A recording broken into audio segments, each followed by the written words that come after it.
Kasena galgin na mun nitin hep na chudei juizin o kalhandam ko say lepting o nei vonin Immanuel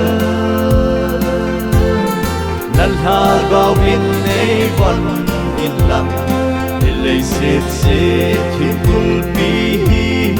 nang ding in do tit na nge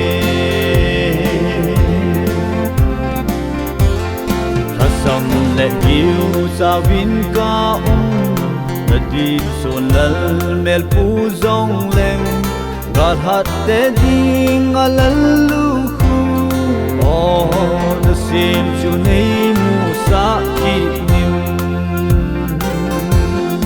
oh nei von Immanuel nalha gawin nei von in lam ilay sit hipulpi nang ding in do kit na nge o in vetan kalhandam pu nathi sana nalat sa te ilay sit him kulsunga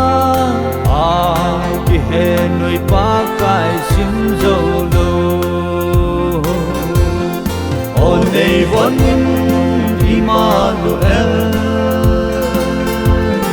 nalha gawin nei von in lam ilay sit him kulpi nang ding in do kit na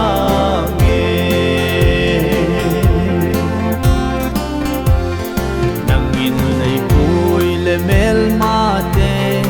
indo dinga thi san zala na ton sot go lo pi ding ning oh si su a kon kin kui do ding oh nei vonin Immanuel nalha gawin nei von in lam ilay sit hipulpi nang ding in do kit na nge